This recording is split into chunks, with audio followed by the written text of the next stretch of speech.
Ingemet, Asociación Peruana de Hidrógeno, Clínica Cavani, Lavalier, Viceversa Consulting, presentan Tierra Adentro con Oscar Díaz.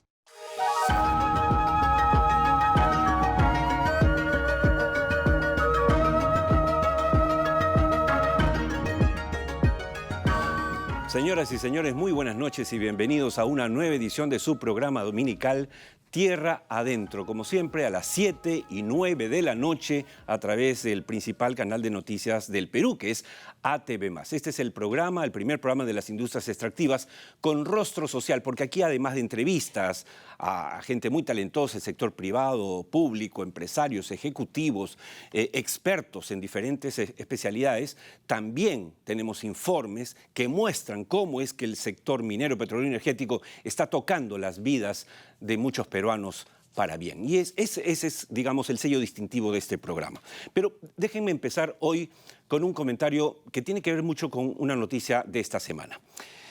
Ante la posibilidad de que este mes Perú Petro adjudique directamente a Petroperú la explotación directa de los lotes 6 y Z69 en Talara, una gran mayoría de medios de comunicación ha salido a satanizar a la empresa estatal.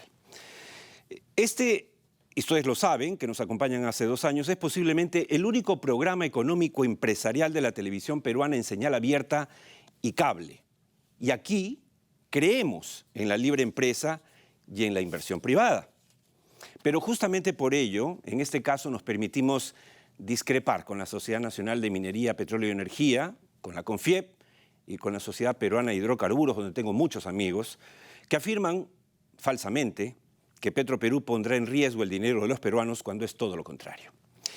Si Petroperú, como parece, asume los lotes mencionados, eso significará para el país un ahorro de aproximadamente 250 millones de dólares anuales, que no es poca cosa, pues se trata de que administrará los lotes en operación, no en exploración. Esto no significa ahora, si esto pasa, como parece que va a ocurrir, no significa que el Perú se convirtió en un país comunista, ¿no? Desde hace años, entre el 60 y 80% del petróleo que producen Ecuador, Brasil y Colombia, y un cuadro que lo muestra, es explotado por sus empresas estatales y nadie se rasga las vestiduras. ¿Cómo es posible que aquí Petroperú no explote ni el 1% del petróleo peruano? No tiene sentido. Eso puede cambiar. Cuando las cosas no están funcionando por un lado, hay que intentarlo por otro. La verdad es que aquí termino, según todos los expertos independientes, Petroperú puede y debe hacerse cargo de los lotes mencionados para beneficio de todos los peruanos.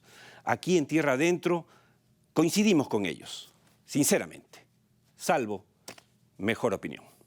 Dicho esto, nos vamos de inmediato a la entrevista de portada que llega gracias a Viceversa y sus servicios de asuntos sociales. Líneas de base socioeconómicas, mapeos de actores sociales, planes de desarrollo local participativos, procesos de sensibilización social. En asuntos sociales, eso y mucho más es Viceversa Consulting, que desde hace 23 años gerencia soluciones.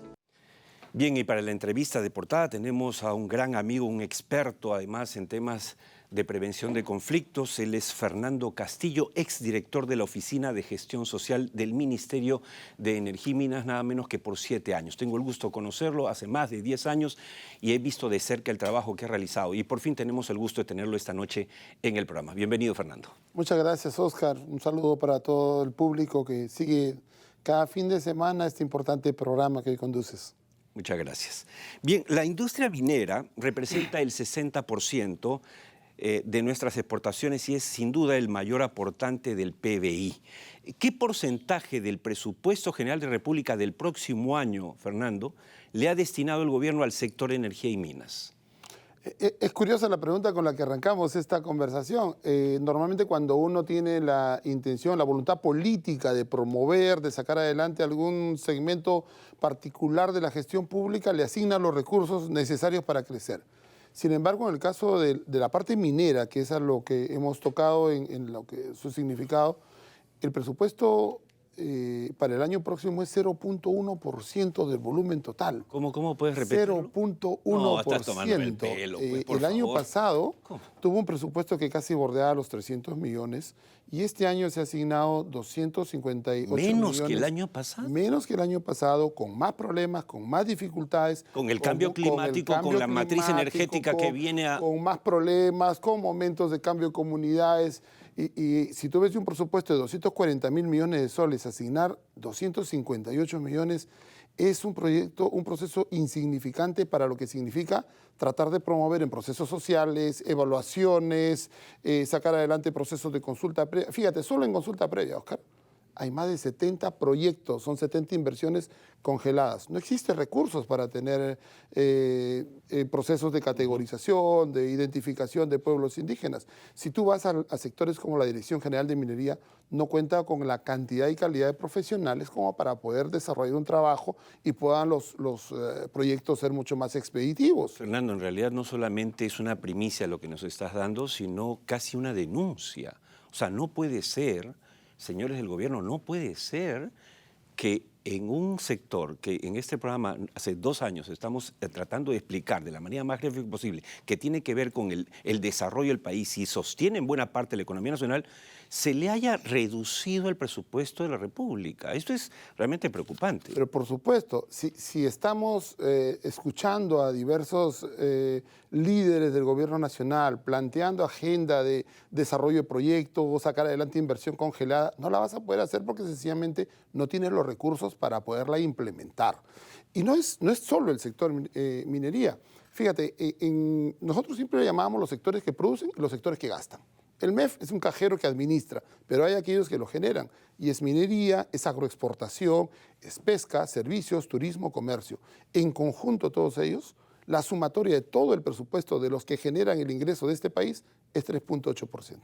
Increíble. O sea, no llega ni siquiera a devolverle el ínfimo de lo que produce. Increíble. ¿Y cómo se va a seguir haciendo que crezca el turismo? Y yo recuerdo que una de las quejas que yo tenía cuando tú eras director de la Oficina de Gestión Social, director general, decía, ¿por qué no aumentan el presupuesto de esta oficina? Porque veía, claro, de cerca que faltaban manos, ¿no es cierto? Una sola consulta previa en la selva costó 1 millón de soles. Y este fue el 10% del presupuesto del año.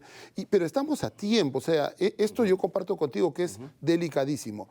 El presupuesto de la República está en plena etapa de discusión y debe estar terminada esta discusión en el Pleno en el mes de noviembre. En esta etapa, esa es la propuesta de presupuesto público. Deberíamos hacer un esfuerzo, Estupendo. todos aquellos que tenemos la intención de que este sector siga siendo la fuente que genere los ingresos para que los demás ejecuten. O sea, si uno ve que los que generan los recursos del país es 4% del presupuesto, 96% solo lo consume. Exactamente. Entonces, deberíamos tener una cifra al contrario, Más invertir coherente, en nosotros mismos y mucho más coherentes. Claro, muy, muy interesante. Ahora, como dije al principio cuando te presenté, Fernando, tú has sido director general de Gestión Social del Ministerio de Energía y Minas por 7 años. En tu visión, ¿qué le falta hoy al Estado? Más allá del tema presupuestal, que creo es una denuncia estupenda, pero ¿qué le falta al Estado para manejar mejor la conflictividad social ligada al sector minero y petrolero específicamente? Bueno, lo primero, querer hacerlo. Lo que manda en una gestión de Estado es tener la voluntad política para hacerlo. Y la voluntad política implica tener algunos elementos, ya entrando a lo que es aplicación, ¿qué cosa es lo que tendríamos que tener? Primero, equipos en campo. Hoy no los hay. Tú vas, el sitio que tiene mayor cantidad de incidentes, de conflictividad, sigue siendo el corredor minero del sur y la zona del oleoducto norperuano. En el oleoducto norperuano no tienes un gestor del Estado haciendo prevención de conflicto. Y en el corredor minero, en la provincia de Cotabambas, en Chalhuahuacho específicamente, tienes un gestor de energía y minas y uno de la presidencia del Consejo de Ministros. Yo tenía 8, Óscar, que recorrían los 400 kilómetros permanentemente. Y que nos parecía poco. Y que nos parecía poco. ¿Por qué? Porque cuando muchas personas dicen, oye, hay mucho bloqueo, bloqueos ha habido toda la vida. El tema es cómo se atiende en el momento en que se produce, porque hay una secuela de escalamiento de un conflicto. El problema no es que se genere el conflicto, es un tema inherente a la relación del ser humano. El tema es cómo lo abordas. Pero si vas a llegar, recuerdo que el año pasado el conflicto Sauder se aparecieron a los 6 días, hasta ahí tenías pues media docena de ONGs, todas las comunidades vecinas, medios, ya no puedes manejarlo porque se te salió de control. Entonces, un primer elemento clave es tener equipo en campo. Hoy, los equipos del sector público en general están en la capital, están haciendo análisis ex post, viendo la participación de la tercera edad en el inicio del bloqueo, la participación de X, Y, Z, pero eso no te ayuda a resolver nada, porque los procesos sociales mutan y lo que fue ayer hoy no lo es. Por ejemplo, los últimos 2 años no hemos tenido conflictos por motivaciones medioambientales. Así es. Todos han sido por un tema de cuál es el peaje que vas a pagar. Exacto, exacto. Show me the money. Exacto. Entonces, si uno empieza a mirar todos los análisis de cómo fue la conflictividad hace 5 años, hoy no sirve. Porque ha ido mutando. Exacto. Y en 3 años seguirá Las motivaciones mutando. son distintas y por lo tanto Porque los son enfoques de solución deben variar. Ad hoc, es un terno. Exacto. ¿Y por qué? Porque son procesos sociales. Pero tú y yo no usamos el mismo terno que usábamos a los 30 años, ¿no? Claro, ya hay estamos algunos con kilos. puntitos Eso en la también correa. pasa en el mundo de la investigación. Ahora, has hablado muy bien del tema de la tarea del Estado. ¿Y qué tarea le toca a los privados? Porque, ojo, tú y yo hemos escuchado durante años, seguimos escuchando, bueno, yo pago impuestos y es verdad, Falta yo un pago los punto. más altos impuestos. Falta un punto en el Estado. Fíjate, Termina. Los procesos de diálogo, el gobierno en los últimos 10 años ha firmado compromisos que bordean casi los 10.000 millones de soles. Y entonces, si tú tienes una población en Jorjohuayco, en Espinar, en este momento, que tiene un proceso de diálogo que tiene 10 años, con 1.500 millones de soles de compromiso, y se han cumplido apenas 30, obviamente la percepción de la población no es solo la empresa, es el Estado ha firmado conmigo, tampoco me cumple. En conjunto, tienes varias cosas que, terminando de cerrar la pregunta del Estado, tendría que desarrollar el Estado para, uno, recuperar esa credibilidad y ser una fiel de balanza mucho más aceptado por la población. Hoy la población, si antes no nos aceptaba, hoy menos. Es mucho más complejo tener ese lado, ¿no? No, y además has dicho una frase que es clave en estos casos, la credibilidad. La credibilidad. Que realmente sientan que eres un mediador, que no estás ni con uno ni con otro, sino que puedes ayudar. Te decía, y te agradezco que hayas terminado la pregunta, de eso se trata en el programa, el tema de los privados, ¿no? Claro, están solos, ciertamente, muchas veces abandonados, pero bueno, así es la cosa. ¿Qué están haciendo las cosas bien? ¿Qué deberían hacer mejor? Ha mejorado bastante. Por ejemplo, yo puedo dar fe que muchas compañías, por ejemplo, han hecho un inventario serio de lo que significa sus compromisos pendientes y han tomado la decisión, conozcamos primero cómo estamos, para poder tener una respuesta directa con El nuestras diagnóstico me comunidades. parece fundamental. Esa es una primera parte que la gran mayoría lo ha venido haciendo, por lo menos las grandes, ¿no? No te olvides que aquí en el Perú, pues 15, 20 compañías son 85, 90% de la producción. Las otras 240 unidades mineras son mucho menos, pero por lo menos las grandes han hecho un trabajo muy fuerte. Sé de varios especialistas que han trabajado en eso. Lo otro es que iniciar un proceso de sinceramiento. Esto se va a poder cumplir, esto no. Entonces canjeémoslo por algo mucho más actual. Y las comunidades han empezado a sentarse en ese lado. Al contrario, uno de los problemas que está resultando ahora es que ante el cambio de la directiva de una comunidad, más bien la nueva directiva exige compromisos nuevos que ya no son los que se firmó en el pasado. Entonces, hoy creo que las empresas han aprendido mucho de algunos errores propios de unas anteriores, las nuevas están evitando no cometerlo. Existen proyectos que en este momento están limpiecitos. Por ejemplo, Minajusta perfectamente bien llevado en Marcona. Y otros que están entrando porque justamente las lecciones aprendidas de cómo no hacer lo que se hizo en el pasado, creo que están ayudando mucho en este manejo ya de las empresas, ¿no? Totalmente de acuerdo. ¿Coincides con quienes piensan que la conflictividad social minera y petrolera va a aumentar como resultado de la agudización del cambio climático que ya empezó con el Niño? ¿Crees que las empresas y el Estado se están preparando para ese escenario o lo están subestimando? Somos un país que lamentablemente pocas veces planifica. Estamos frente a una era que se sabe que va a venir una explosión de demanda de cobre y no existe un plan nacional para poder hacerlo, por ejemplo, ¿no? Pero entrando en este tema en sí, lo que es cambio climático, hoy el Titicaca ha bajado su volumen de agua. Y es producto justamente de que el Amazonas ha bajado 4 metros. Ha bajado también 4 metros, ¿no? Entonces ya hay algunos elementos que nos muestran que no van a ser años simples. Al margen de que existan discusiones que si eso no es cambio climático motivado por OAB, son hechos reales que están ocurriendo y que están generando no solamente ruido, sino preocupación, y las poblaciones en el campo tienden a buscar un culpable, tienden a encontrar la razón. Y bueno, ellos no van a preguntarle a Abraham Levy qué dice el Senami, ¿no? Ellos van a decir, esta empresa que está al costado es la culpable. Porque como yo siempre digo, las empresas mineras, petroleras, además por donde están, normalmente no están pues en Miraflores, no están junto al Arcomar, son lo más parecido al Estado para estas personas. Y si son los que terminan resolviendo el problema de la ausencia del médico, pagando el profesor que no llega, resolviendo el problema de las computadoras, poniendo el internet para la comunidad, la población ya no quiere que vaya el Estado, porque el Estado se demora pues un año en resolver algo que la empresa lo hace de repente en un mes, ¿no? Exacto. Entonces sí es importantísimo que haya una preparación, un alineamiento. Hoy, por ejemplo, se está discutiendo muchísimo del rol de las compañías en el proceso de descarbonización global.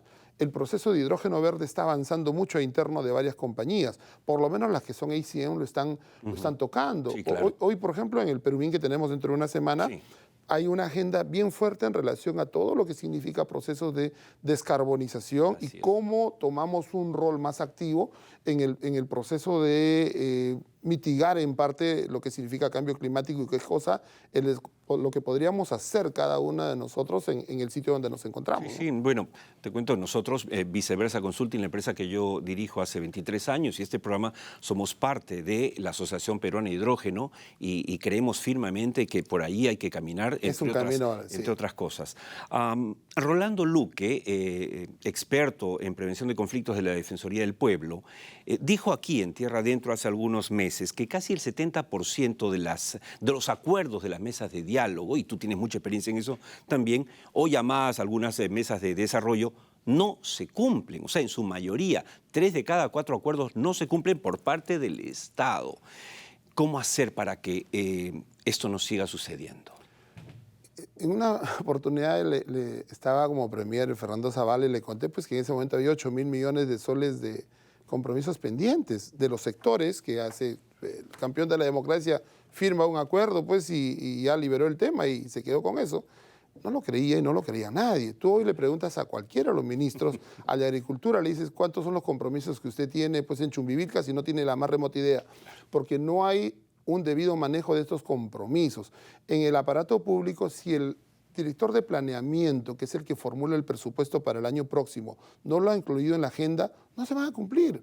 Hoy, por ejemplo, ahí tenemos otra oportunidad. Estamos en pleno debate del presupuesto público y debería insertarse como parte de una revisión total de qué cosa es lo que se ha acordado en vías de comunicación, qué cosa es lo que mayormente pide la gente, carreteras, postas de salud, pavimentación escuelas, pavimentación, exacto, y mayormente en el campo algún tipo de otros apoyos que son en materia de represamientos, pequeñas irrigaciones, abonos, etcétera. Exacto. Entonces, son cosas mínimas en realidad. No piden pues yates, ¿no? No piden edificios que además, de 20 Oscar, pisos. Existen matrices que la presidencia del Consejo de Ministros la tiene identificada y yo creo que una medida, aconsejarle al gobierno que en este momento tiene la oportunidad, porque recursos hay, tiene la oportunidad de poder direccionar correctamente. Fíjate, la ejecución presupuestaria en este momento nos dice que probablemente 30.000 millones de soles no se ejecute de nuevo este año, por la tendencia que tiene y cómo está la curva. Entonces, no es un tema de recursos, es un tema de capacidad para hacerlo. Entonces, sí podríamos insertar en este momento que está formulándose el presupuesto de la República,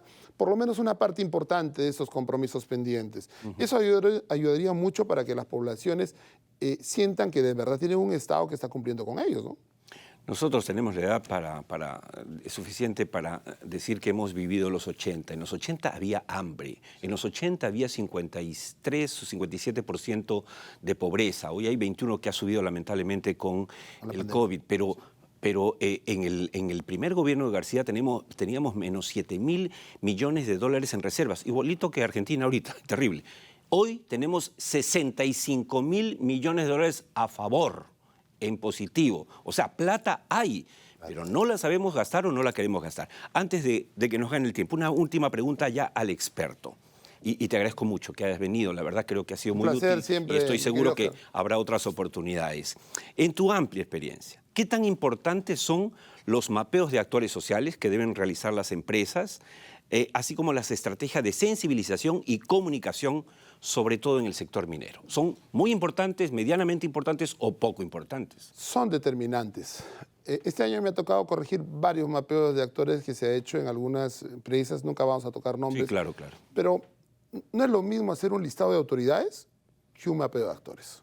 Tú llegas a una población y tú dices, este es el teniente gobernador, el presidente del Frente de Defensa, el presidente de la Eso comunidad. googleas nomás, claro. No necesitas hacer una investigación de campo. Están Lo que los pasa es tupas, que- los líderes reales. Exacto. Que tú has visto en las persona. comunidades existen aquellos líderes fácticos, Exacto. que son los que se sientan al fondo de la asamblea y son los que deciden. Así Es el director del colegio, el expresidente de la comunidad, El profesor más exalcalde, antiguo el profesor más y antiguo, más querido. ¿no? Una ex enfermera que se quedó a vivir ahí, el ex comisario que dejó de La trabajar presidenta en del la vaso de policía. leche. Son aquellos que no teniendo cargo tienen un liderazgo claro. Así es. Tienen un poder fáctico ahí que hace que la población los escuche, porque ellos son los que le ayudan a resolver todos sus problemas del año y de su cotidianidad. Entonces, cuando uno hace un verdadero estudio de campo, deberían salir esos actores. Si no han salido esos actores, el estudio está mal hecho. Totalmente. Y ahí tienes un gran problema porque todas las decisiones que empieces a tomar van a ser basadas en una semaforización de tu cuadro de actores. Exacto. Si tu mapeo de actores está mal hecho, si tu red de poder no está bien definida,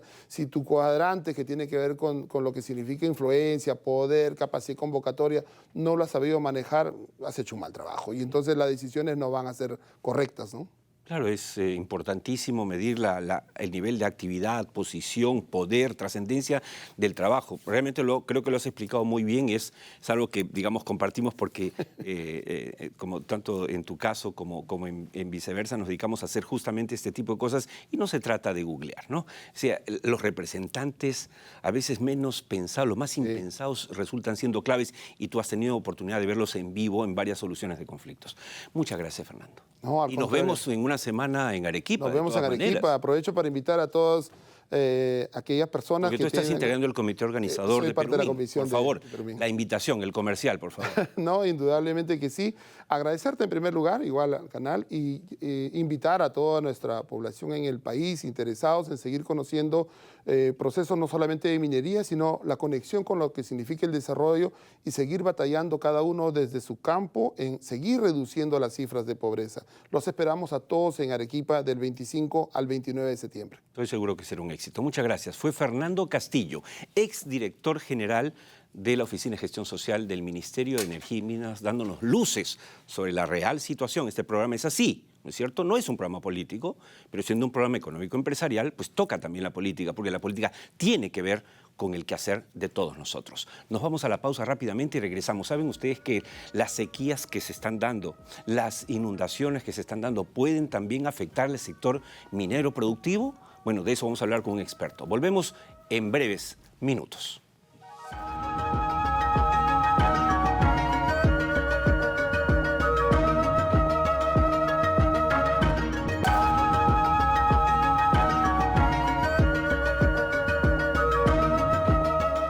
Bien, empezamos de inmediato al segundo bloque del programa de hoy.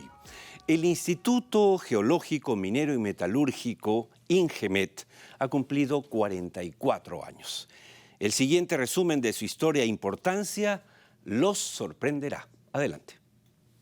Durante sus 44 años de existencia, el Instituto Geológico, Minero y Metalúrgico de Perú, INGEMET, ha forjado un camino impresionante hacia la excelencia. En este reportaje de Tierra Adentro, exploraremos algunos de los aspectos más destacados de este último año, destacando los logros significativos que INGEMET ha alcanzado en su misión de servir como una institución líder en el ámbito geocientífico del país.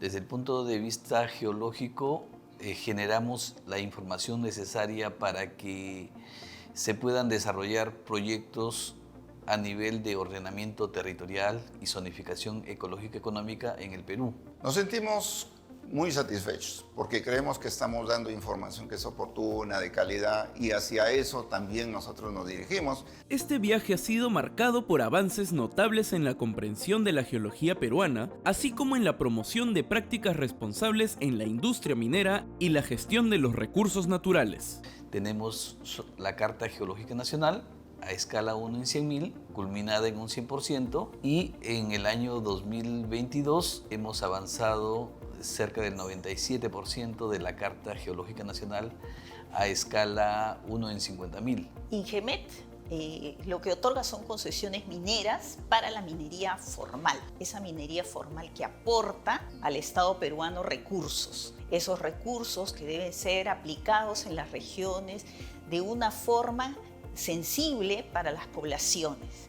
Este compromiso se ha manifestado de manera notable en el esfuerzo de esta entidad por brindar todas las facilidades posibles a los mineros artesanales y aquellos que desean formalizarse, implementando procesos simplificados y transparentes que han agilizado la obtención de concesiones, promoviendo la formalización y, por ende, la legalidad en la minería peruana. Tratamos de promover un proceso transparente de titulación de concesiones mineras con la finalidad de poder generar nuevos proyectos mineros en el país que generen las divisas necesarias para que el país se siga desarrollando. Ya el año pasado hemos batido un récord en lo que es titulación.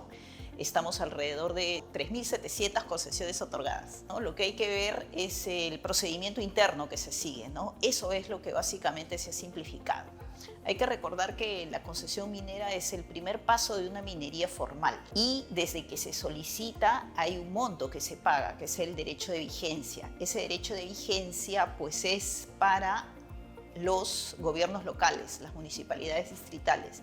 El 75% de lo que se recauda va para ellos. A su vez, esta institución ha dado un paso significativo hacia la creación de plataformas que no solo transparentan datos geológicos, sino también aspectos sociales vinculados a la industria minera y la economía nacional.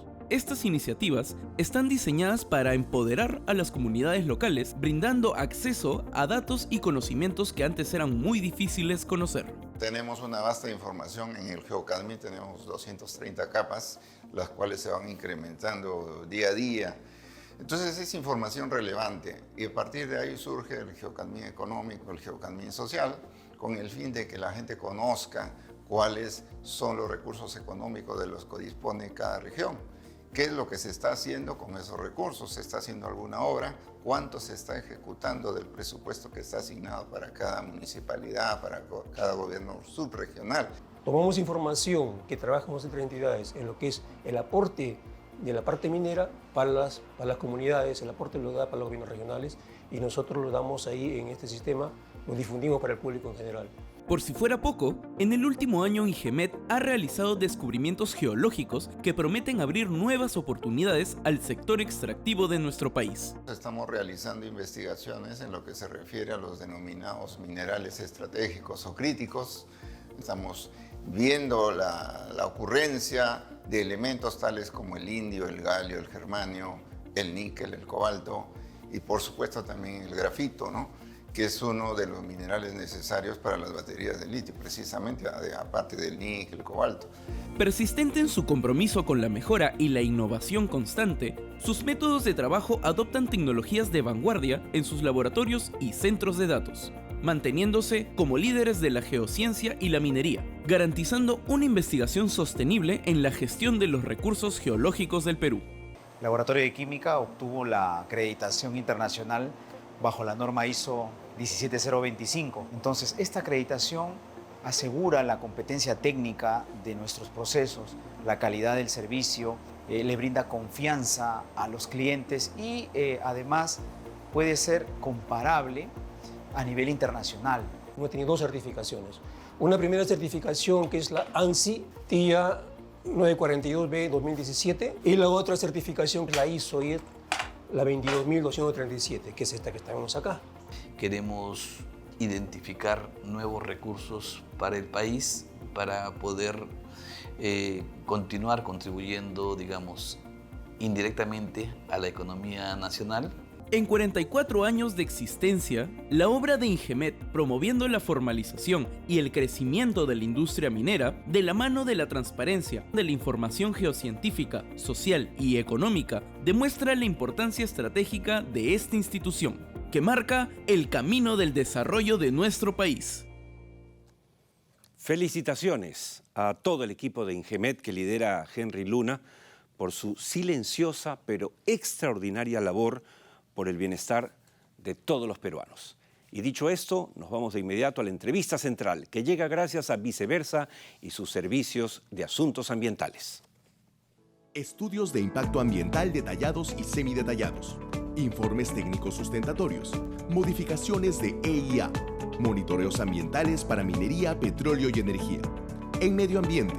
Eso y mucho más es Viceversa Consulting, que desde hace 23 años gerencia soluciones. Bien, nuestro invitado central de hoy es el ingeniero José de Piérola, experto en asuntos hídricos, catedrático, consultor y exgerente justamente del manejo de recursos hídricos de la empresa Sauder. Buenas noches y bienvenido nuevamente al programa. Muchas gracias, Oscar. Buenas noches. José, lo hemos llamado en esta ocasión porque el caso efectivamente lo amerita. Estamos hablando de sequías, estamos hablando de inundaciones, de un niño terrible que se viene.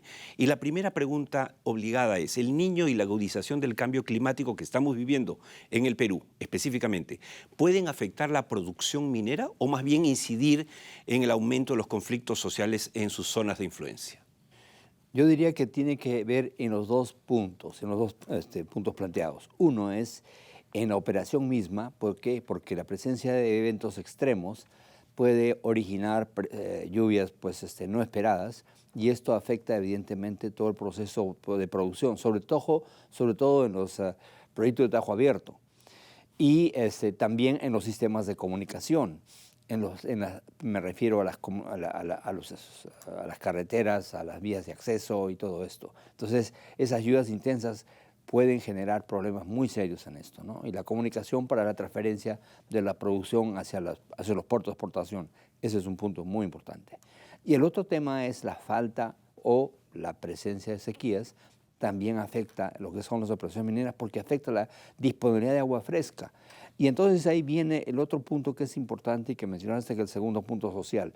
Cuando hay una sequía, evidentemente hay un estado de déficit y por lo tanto hay una concurrencia de demandas. Y entonces ahí viene un tema que es necesario trabajar con anticipación, porque eso puede generar problemas realmente para la operación. Entonces hay dos componentes, el componente social y el componente operacional directamente, que son parte del riesgo que se tiene que manejar en la operación minera. Por lo tanto, sí es un tema que debería preocuparnos. Es un tema preocuparnos. que debe preocupar, que debe analizarse, debe trabajarse sobre todo con anticipación, que ese es el gran tema. Sí. Con anticipación, no cuando el problema se presente, sino antes que esto, sabiendo que, como mencionado, tenemos un proceso de cambio climático que está generando distorsión en el comportamiento y la presencia del ENSO, ¿no? Y justamente hablando de prevención, el presidente de la Sociedad Nacional de Minería, Petróleo y Energía, Víctor Govitz, ha planteado participar, ¿no? Que se participe en el marco de las acciones que deben asumir por parte del sector público y privado para abordar el escenario del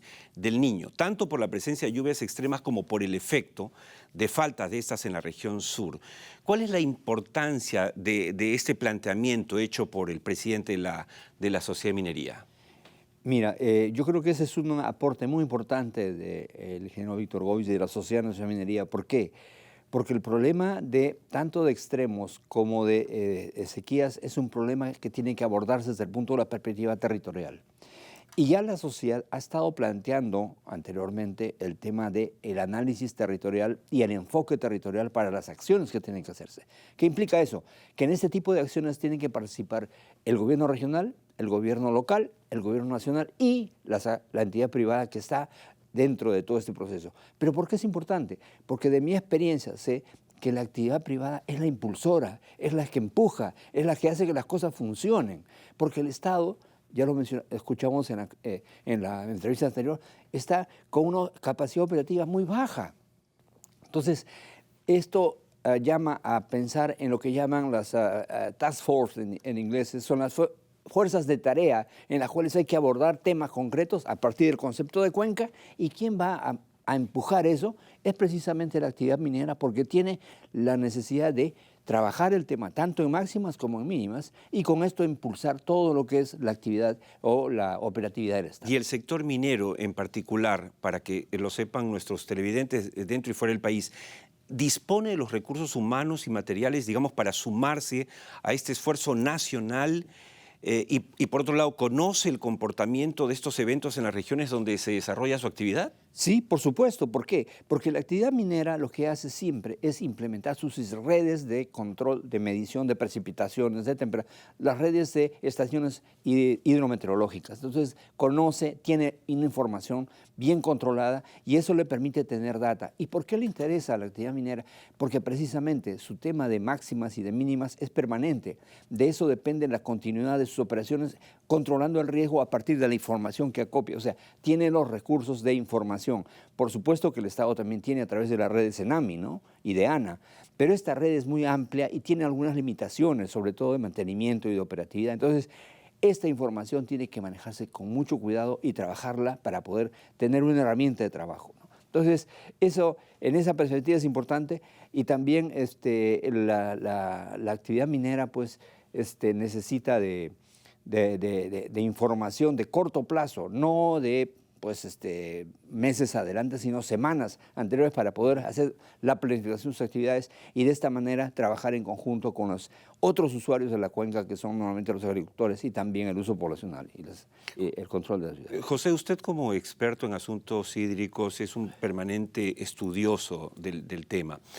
¿Está probado científicamente que en los próximos años viviremos fenómenos similares a El Niño o ENSO, por las iniciales ENSO, y las sequías del sur? ¿O es algo absolutamente coyuntural? No, o sea, es evidente y todos conocemos que con este proceso de cambio climático las temperaturas en todo el globo se están incrementando progresivamente. Bueno, este año hemos tenido temperaturas que nunca antes se habían registrado. Esto afecta necesariamente a todos los procesos que hay dinámicos de la atmósfera en el globo y por lo tanto el comportamiento que nosotros conocemos del ENSO en los próximos años va a variar. Eso no quiere decir que mañana, pasado o el próximo año, de acá a 2 años, el ENSO se va a complicar mucho más. No, va a tener eventos muy extraordinarios como va a tener eventos muy distintos. Lo que estamos entrando, como decía el profesor Salvador, un especialista en temas de dinámica de la atmósfera, estamos entrando a un escenario desconocido. O sea, hay cosas que no tenemos, no las conocemos totalmente porque estamos hablando de un proceso muy grande, multivariado. Pero sí tenemos que prepararnos para eso, para esa situación de extremos. O sea, mucha gente dirá, bueno, pero si no hay problema, puede ser, como no puede. No. Estamos entrando en un terreno desconocido y necesitamos prepararnos para abordar ENSOs, no solamente como el que hubo este año, sino como o peores. Y entonces esas capacidades se tienen que ir creando progresivamente y tenemos que observar. Las distorsiones que se presentan en la temperatura del océano en el sector que se llama 3-4 del Niño frente a Perú han indicado que estamos en el orden de 1.5, 1.2, 1.5, posiblemente disminuya un poco, pero no. Ese es un valor que automáticamente está relacionado con presencia de lluvias extremas en el norte y también hay un trabajo muy interesante en relación a la presencia de sequías en el sur, que es otro de los temas que interesa. Sí, claro. Ahora, yo recuerdo perfectamente, señor de Pierola, que usted, cuando era gerente de asuntos hídricos de Sauder, impulsó, junto con el gobierno australiano, la realización de un plan de gestión de sequías de Tacna.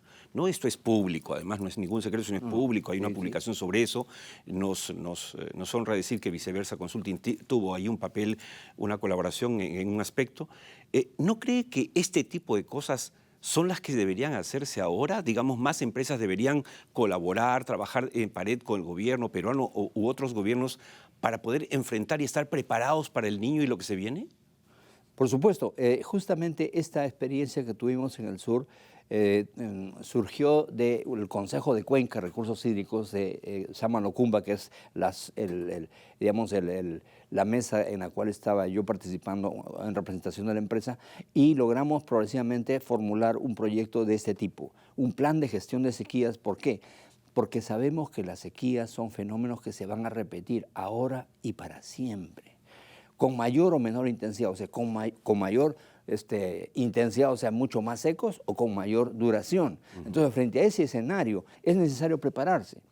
Y enfrentar la sequía es un evento regional, no es una cuenca solamente o es la parte alta de la cuenca o no. Cuando viene la sequía viene sobre todo un sector, toda una región. Entonces, y eso afecta no solamente la minería, afecta a la agricultura, afecta al uso poblacional. Entonces, afecta incluso las condiciones climáticas que hay en la zona cercana del océano. Entonces, ese trabajo tiene que hacerse en conjunto. Esta experiencia fue muy interesante. Se trabajó con CISAIRO de Australia, porque Australia ha tenido la sequía más grande históricamente registrada de casi 10 años. Entonces, ellos tienen experiencia sobre esto. Y el tema era cómo plantear el manejo de un escenario de sequías a partir de los instrumentos que tenemos ahora. Y ese es el trabajo que se hizo. Y yo, como usted menciona, es importante que no solamente en el sur, pues en la zona central o en la zona norte, se hagan trabajos de esta naturaleza, no solamente enfocando el tema de sequías, que hay que enfrentarlo, sino también el tema de máximas. Pero hagamos una forma estructurada para que cuando se establezcan los procedimientos, esto esté definido y solamente se prendan las alarmas. Exacto. Cuando se prendan las alarmas, poner en operativo estos sistemas y no comenzar a trabajar con decretos de emergencia para poder tomar recién acción. No, esto debe estar ya preparado. Y en eso la actividad minera tiene un papel muy importante. Como decía yo, es un motor que puede impulsar estos grupos de tarea para abordar estos temas. Amigos de Tierra Adentro, ha sido la palabra de uno de los que más conoce asuntos hídricos en el Perú, el ingeniero José de Pierola, a quien tengo el gusto de conocer hace más de 10 años. Muchas gracias, José. Muchas gracias, doctor. Creo que ha sido muy claro el mensaje. Muchas gracias. Nos vamos al segundo y último corte del programa con nuestro segmento de Pase Comercial, Volver al Futuro. A propósito de lo que hemos hablado, ¿saben ustedes que el Océano Índico desarrollará su propio fenómeno El Niño? Eso va a pasar. Aquí ven el dato, nos vamos al corte y regresamos con la última parte del programa, pero también sabrosa.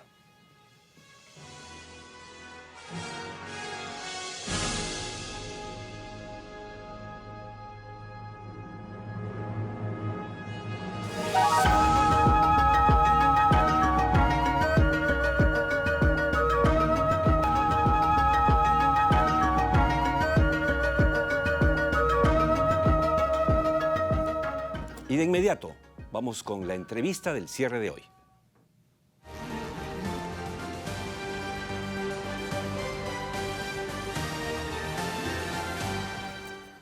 Amigos de Tierra Adentro, la Expo Perú Los Andes 2023, promoviendo el potencial regional, se llevará a cabo del 9 al 12 de noviembre en el Estadio José Picasso Peralta de Ica. Este evento destaca la riqueza productiva y los servicios de 6 regiones. ¿Cuáles son? Apurímac, Ayacucho, Huancavelica, Junín, Ica, por supuesto, y Cusco. Nuestro invitado, por eso, esta noche en este segmento es Abel Osorio, gerente general del Gobierno Regional de Ica. Buenas noches, Abel, y bienvenido. Hola, Oscar, ¿qué tal? Buenas noches, qué gusto en saludarte. ¿Cuál es el principal objetivo del evento? Bueno, primero permíteme compartirte el saludo afectuoso de nuestro gobernador, el doctor Jorge Hurtado Herrera. Indudablemente que en aras de la reactivación económica de nuestra región y, por qué no, también de nuestro país, porque se involucran 6 regiones, se ha desarrollado justamente esta plataforma integral de negocios para promover e impulsar el desarrollo económico, social y empresarial de estas 6 regiones, ¿no? Ese es el objetivo principal. Perfecto. Y ahora, ¿quiénes están a cargo de la organización? ¿Qué ministerios están colaborando? Bueno, bajo el liderazgo del gobernador, ¿no? La región de Ica es el anfitrión, que conjuntamente con las 6 regiones que ya tú las has mencionado, ¿no? Se conforma pues la Mancomunidad de los Andes, y se ha visto por conveniente, como parte de la estrategia, estas alianzas, trabajar con el Ministerio de Comercio Exterior, el Ministerio de la Producción, ¿no? Articular también con PROMPERÚ, con DIRCETUR y con otros entes que era necesario involucrar a estos actores porque nos iba a permitir justamente que se garantice el éxito de esta plataforma, de esta expoferia, ¿no? Y hablando del éxito, ¿cuál es la expectativa respecto a la cantidad de visitantes, de asistentes y también de los negocios? Porque en este tipo de eventos se generan negocios. Efectivamente, Oscar. Hay una proyección, por ejemplo, bastante importante como dato estadístico. Por ejemplo, Ica ha desarrollado una estrategia que se va a desarrollar ya parte del evento y hay una línea más o menos que nosotros ya hemos venido trabajando, 30.000 usuarios aproximadamente, ¿no? entre nacionales e internacionales. Ahora, como parte de la propuesta del negocio, hay una inversión en estos 4 días que se va a mover, ¿no?, como rueda de negocios, de 62 millones de soles, Oscar. Caramba. Solamente como parte de la rueda de negocios, más de 50 millones de soles. Entre turismo, gastronomía, la agroexportación, la producción, la minería, la oferta de servicios y otros negocios, suma este total que posiblemente supera esta proyección, ¿no? Estamos convencidos que así va a ser. Estupendo. Bueno, y además Ica, no hay dudas sobre eso, es una región, digamos, las más pujantes del país, casi con pleno empleo, con las agroindustrias, con las empresas mineras como Shogun, que es la productora de hierro más importante de América Latina, etcétera. O sea, y es un esfuerzo muy bueno, esto de la mancomunidad, que debería replicarse realmente en otros sitios. Ahora, ¿cuáles son los productos o sectores más destacados que ICA planea mostrar? Yo he tratado de reseñarlos, pero ¿son eso o hay algo más? Bueno, como región ICA, ¿no?, por ejemplo, tenemos el producto bandera, que es a nivel nacional, estamos hablando del pisco peruano, ¿no? La gastronomía, la región de Ica pues, es muy rica en el arte culinario, en su gastronomía, en las 5 provincias que tiene, en Chincha, en Paracas, en Ica mismo, en Palpa y Nazca, ¿no? Pisco, por ejemplo. O sea, las bondades y la diversidad de... No, ir a Ica y no ir a Ocucaje, no ir a Atacama. Es impresionante. Imperdonable, hay que ir y realmente uno la pasa tan bien. Mira, Ica no solamente se ha convertido en el segundo destino más importante de nuestro país, sino que como potencialidad de sus tierras tiene todo que ofrecer. Tiene todo, Oscar.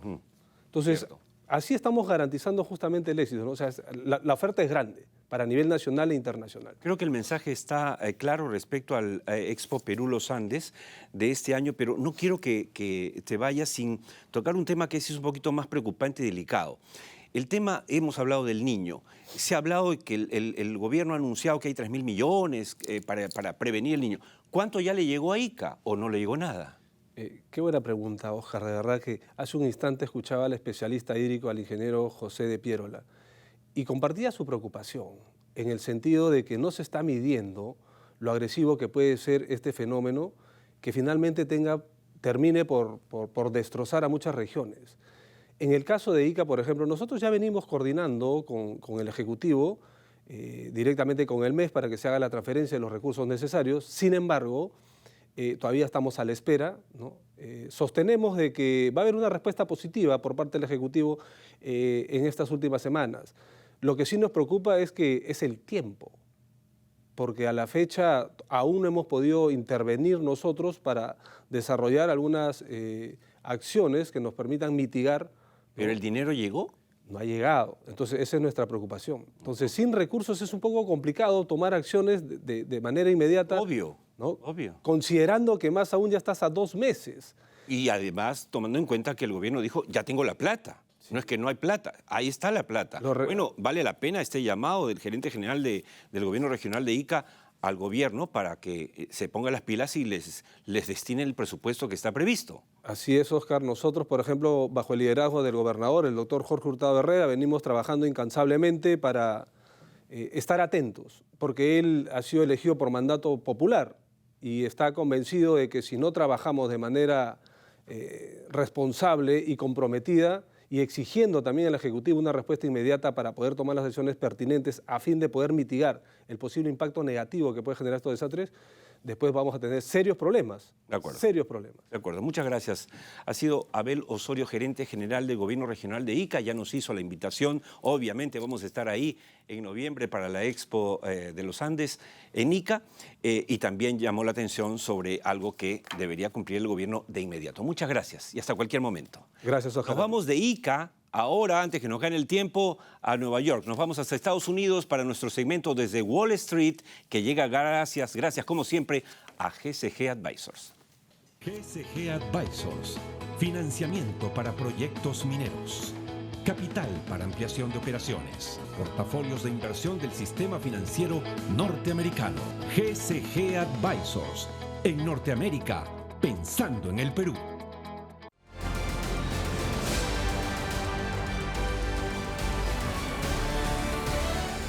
Bien, y ya estamos entonces conectados con Estados Unidos, con José González, gerente asociado de GSG Advisors. Buenas noches, José.